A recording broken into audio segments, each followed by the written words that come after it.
Hello and a very warm welcome to all my listeners. This is your host Sharmishta and I'm back with episode number 5 of the Kiriti Rai detective adventure, The Throne of 32. On Kiriti's request, Raja Tridipnath began to narrate the incident. That day was a Saturday, Kiriti Babu. It was a no-moon night. The sky had been overcast since morning. I had spent the entire day in my library. It was late evening when I decided to go back to my room, when suddenly my head started spinning. I immediately sat down on one of the sofas in the library, waiting for the dizziness to pass, but unfortunately, it didn't. I began to feel worse. But luckily for me, Kiriti Babu, my brother-in-law, Shoshanko, who is a doctor by profession, happened to be in the palace at that time. He had come to fetch my wife. Their mother had been taken ill. Shoshanko immediately administered medications and also advised complete bed rest for the next few days. That night I did not have any dinner and went to bed early. The next morning I felt much better.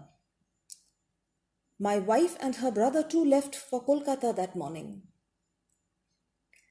And that afternoon, the sculptor who was in charge of sculpting the golden statue of Lord Gopal paid a visit to the palace. He wanted the measurements of the throne once again. I came to my room, opened the casket, and it was then that I saw the throne was gone. I see.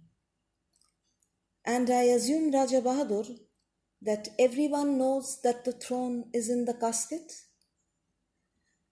Mr. Rai, I shall merely be repeating myself when I say that everyone is aware of the existence of the throne, but that it was inside an iron casket, only 3 people are aware of. My wife, my mother, and of course, me. My intention was not to hassle you, Raja Bahadur.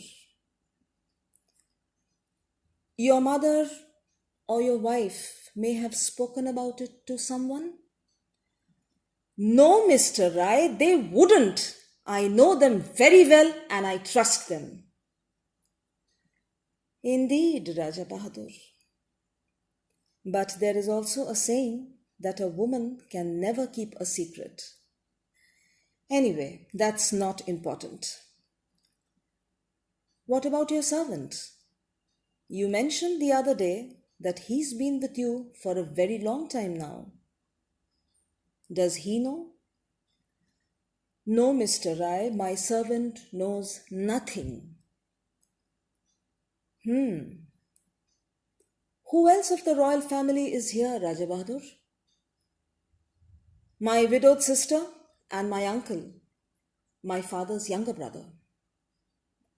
Does your uncle know about this secret passage? No, Kirti Babu. Only my father knew it and shared the knowledge with me on his deathbed. Could it be possible, Raja Bahadur, that someone may have seen you opening the casket sometime? Impossible, Mr. Rai. Whenever I have opened the casket, I have always made sure to bolt the door from the inside. Even that afternoon when I had opened the casket, I had made sure that my door was bolted. I see. Raja Bahadur, I have changed my mind. I would like to look at the casket now. The king unlocked the casket and Kiriti's sharp eyes took in the interiors quickly. There were a few legal documents, a few pouches, and a small container in it. The king picked it up and handed it to Kiriti. This, Mr. Rai, is the container which housed the throne. Kiriti opened the lid of the container. The inside of it was of red velvet with small wires lining it around the corners. He looked keenly into it, and his face broke into a slow smile. He quickly shut the lid. If you don't mind, Raja Bahadur, I would like to take back this container with me to my room. Of course, Mr. Rai, please feel free to do so. What had Kiriti seen inside the container?